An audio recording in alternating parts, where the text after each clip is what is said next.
Hello दोस्तों, today stock market में एक बार फिर से स्वागत है। दोस्तों आज हम समझेंगे कि पी रेशियो होता क्या है और किस पी प्राइस पे हमें कौन सा स्टॉक खरीदना चाहिए ताकि फ्यूचर में वो स्टॉक हमें काफ़ी मुनाफा दे सके।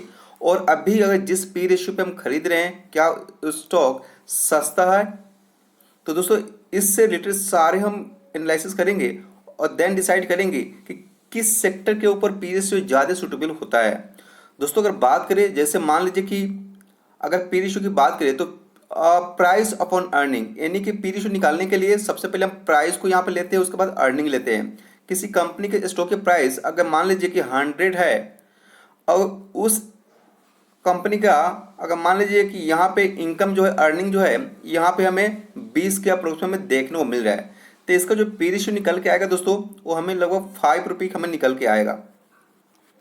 दोस्तों उसी तरीके से बात करें, यहाँ पे देख सकते हो कि यहाँ पे कंपनी ए है जिसका अर्निंग यहाँ पे 200 है, जिसका स्टॉक के प्राइस हमें 1000 देखने को मिल रहा है। दोस्तों तो इसका पी रेशियो जो निकल के आ रहा है हमें वो आ रहा है तकरीबन 5। पी रेशियो क्या आ रहा है, 5 आ रहा है। वहीं बात करें सेकेंड का, तो सेकेंड कंपनी बी है जिसका अर्निंग 200 है और इसका स्टॉक के प्राइस हमें 2000 देखने को मिल रहा है। तो इसका जो पी रेशियो निकल के आ रहा है वो आ रहा है 10 रुपया। दोस्तों तो हमें जो बेसिक ज्ञान का आता है तो ये हमें आया समझ में कि इसका पी रेशियो काफ़ी हाई है। जो कंपनी बी है इसका पी रेशियो काफ़ी हाई है, लेकिन जो कंपनी ए है इसका पी रेशियो में ओनली 5 देखने को मिल रहा है। तो क्या हम जो कंपनी ए है उसको हम खरीद सकते हैं? अगर इस तरीके से अगर आप डिसाइड करते हो तो बिल्कुल रॉन्ग वे में आप डिसाइड कर रहे हो। इस तरीके से आप बुरी तरीके से फंस सकते हो किसी भी इंडस्ट्री में और किसी भी स्टॉक में दोस्तों। तो चलिए हम आज डिस्कस करते हैं। सबसे पहले प्राइस। तो यहाँ पे प्राइस हम देखें किसी भी कंपनी का पी रेशियो निकालने के लिए सबसे पहले उसका देखते हैं प्रॉफिट, कि अगर सपोज डेट अगर यहाँ पे 2021 में किसी कंपनी की अर्निंग है 200, ठीक है। अगर यहाँ पे फिर नेक्स्ट ईयर इस कंपनी की अर्निंग हो जाती है 500, फिर उसके अगले साल इस कंपनी की अर्निंग हो जाती है हमें 1000। तो एक कंपनी ज़बरदस्त तरीके से प्रॉफिट हमें यहाँ पे अर्न करते हुए देखने को मिल रहा है। और फ्यूचर अगर सपोज डेट इसका अगर हमें पी रेशियो अभी हमें 20 का देखने को मिल रहा है, तो इसका फ्यूचर में जिस तरीके से हमें ग्रोथ देखने को मिल रहा है, इसका फ्यूचर में इसका पी रेशियो काफ़ी नीचे में आते हुए देखने को मिल सकता है। अगर सपोज डेट कोई कंपनी है जिसका भी अर्निंग है 100 का, नेक्स्ट ईयर आ रहा है 120 का, उसके अगले साल आ रहा है 150 का, तो ये जो इसका भी अर्निंग हो रहा है लेकिन ये काफ़ी स्लो अर्निंग हो रहा है। तो जी इसका जो अभी हमें अगर पी रेशियो अगर 20 का देखने को मिल रहा है तो आगे चल के हो सकता है इसका हमें पी रेशियो हमें 15 का देखने को मिले, क्योंकि जिस तरीके से अर्निंग कर रहा है कंपनी उस हिसाब से तो इसका काफ़ी पी रेशियो हमें रिड्यूस होते हुए देखने को नहीं मिल रहा है। लेकिन जो कंपनी हाई ग्रोथ वाला होते हैं उसके अगर मान लीजिए कि पी रेशियो की बात है तो पी रेशियो अगर हाई भी है ना तो उसका प्रॉफिट अगर अगर सबसे ज़्यादा हो रहा है, यानी एवरी ईयर ज़बरदस्त तरीके से प्रॉफिट में इंक्रीमेंट हो रहा है, तो उसका पी रेशियो धीरे धीरे रिड्यूस होते हुए देखने को मिलेगा दोस्तों। वही हम समझेंगे आज।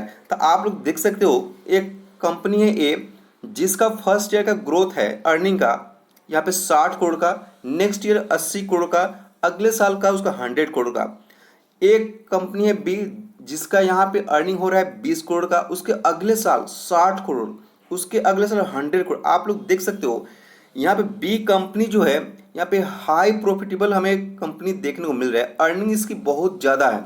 और यहाँ पे एक कंपनी है जिसका अर्निंग हो तो रहा है लेकिन काफ़ी धीरे धीरे हो रहा है दोस्तों। तो सपोज डेट अगर मान लीजिए कंपनी बी जो है अगर इसका पी रेशियो अगर हमें 30 का भी देखने को मिलता है, तो जिस तरीके से इसका हमें एवरी ईयर ज़बरदस्त इंप्रूवमेंट के साथ में हमें यहाँ पे प्रॉफिट देखने को मिला है, अर्निंग देखने को मिल रहा है दोस्तों, तो यहाँ पे इसका पी रेशियो हमें अगले से अगले साल इसका हमें हो सकता है कि पी रेशियो 5 के ऊपर हमें आते हुए भी देखने को मिलेगा। क्योंकि पी रेशियो यहाँ पे डिपेंड करता है प्रॉफिट के ऊपर और प्रॉफिट डिपेंड करता है सेल्स के ऊपर।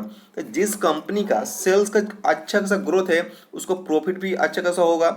तो जिसको प्रॉफिट होगा उसको पी रेशियो हमें आगे चल के काफ़ी रिड्यूस होते हुए देखने को मिल सकता है। अगर सपोज यहाँ पे कंपनी ए है, इसका क्या है कि सेल्स का उतना ग्रोथ है नहीं, है लेकिन काफ़ी धीरे धीरे है। तो इसका अगर अभी के डेट में अगर पी रेशियो 30 का है, तो जिस तरीके से हमें ग्रोथ देखने को मिल रहा है दोस्तों यहाँ पे कंपनी ए का, उस हिसाब से अगले 3 साल में हमें पी रेशियो ओनली 20 के अप्रोक्सीमेट में आते हुए देखने को मिल रहा है। दोस्तों हम समझेंगे एक एग्जाम्पल से। अगर सपोज डेट दीपक नाइट्राइट है, आप लोग देख सकते हो कि दीपक नाइट्राइट कितना जबरदस्त तरीके से अपने शेयर होल्डर को मुनाफा दिया है। एवरी ईयर कंपनी हमें बहुत ही अच्छा तरीके से हमें ग्रोथ होते हुए देखने को मिल रहा है और उसका स्टॉक के प्राइस काफ़ी आगे हमें देखने को मिल रहा है। तो सपोज डेट अगर दीपक नाइट्राइट का अगर पी रेशियो 30 का हमें देखने को मिल रहा है, ठीक है, अगर अगले से अगले साल कंपनी जबरदस्त इंप्रूवमेंट के साथ में अगर अर्निंग को शो कर रहा है, तो उसका पी रेशियो काफ़ी रिड्यूस होते हुए हमें देखने को मिलेगा।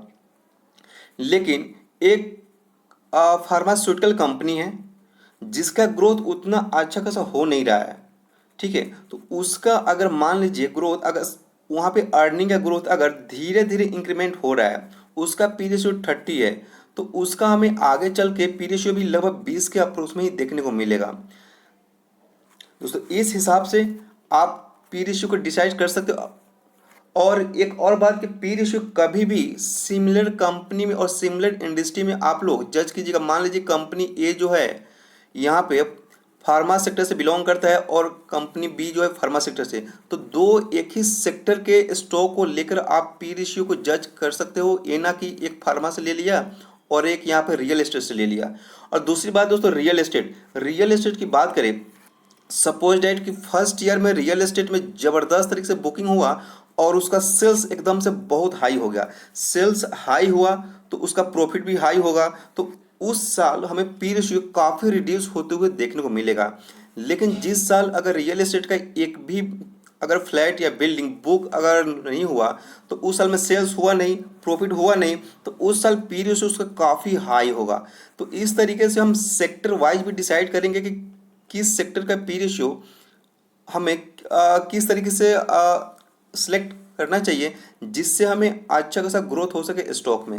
तो आप लोग समझ सकते हो कि हमें पी रेशियो के ऊपर निर्भर नहीं होना चाहिए, निर्भर उस पर होना चाहिए कि देखना चाहिए कि यहाँ पे ग्रोथ किस टाइप के है।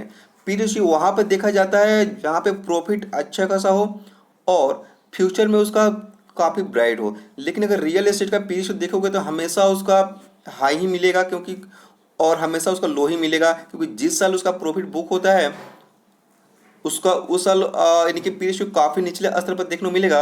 और जिस साल उसका सेल्स होगा ही नहीं उस साल उसका प्रॉफिट उसका पी रेशियो काफ़ी हाई हमें देखने को मिलेगा। तो इस तरीके से आप लोग डिसाइड कर सकते हो। तो दोस्तों उम्मीद करते हो कि वीडियो अच्छा लगा तो प्लीज़ मेरे यूट्यूब चैनल सब्सक्राइब कीजिएगा ताकि मेरा जो भी वीडियो आएगा नेक्स्ट उसका नोटिफिकेशन आप लोग को मिल जाएगा। ओके दोस्तों, थैंक यू, बाय।